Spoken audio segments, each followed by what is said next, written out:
virtual machine that is exactly how I customized it.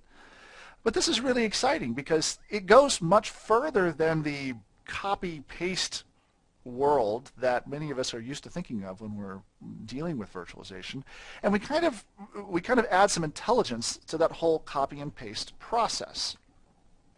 Okay, so here's this deployment template, and here I've got my VM, and I deploy this VM out, and then once I get done deploying it, it will end up in hosts and clusters down here for those marketing people.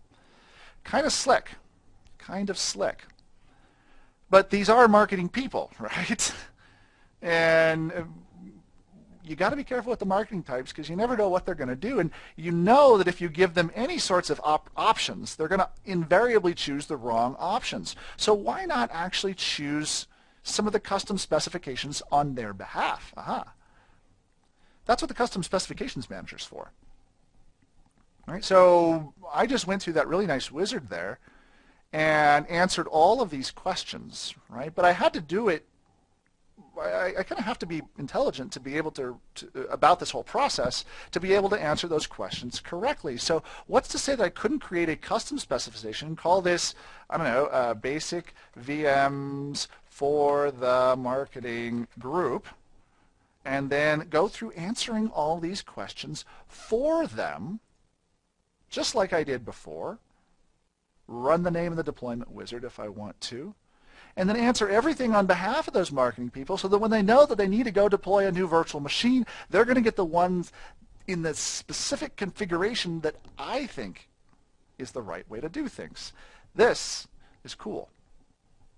So, I don't know, let me just flip through the rest of these and punch in passwords and things just so I can get the whole process completed here, and I'll put it all in the work group and make sure that I always change the security information here because that makes sure I have a unique computer.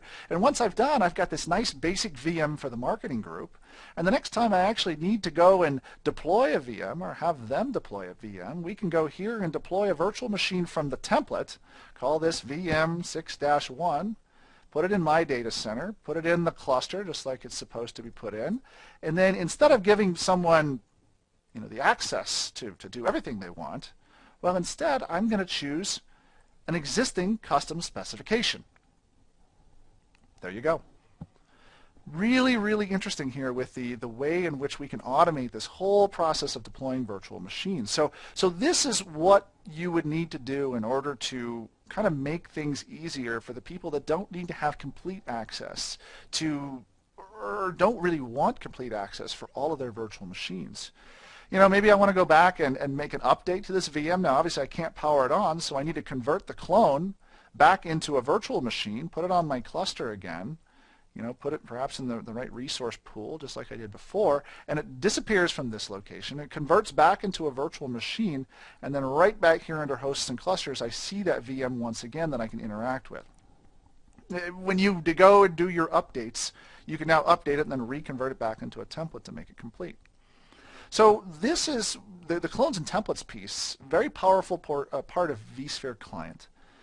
If you go through the effort to set it up correctly. And if you plan on having other people other than yourself that are actually deploying VMs, it makes a good sense for you to actually go about doing these automations on their behalf. Now, there are other solutions out there as well. So you are making things faster for people that are less intelligent than you, and there are people that are more intelligent than you that may need to deploy things to you. Another way of deploying those VMs from other people is through the use of an OVF template. Okay, and this is the last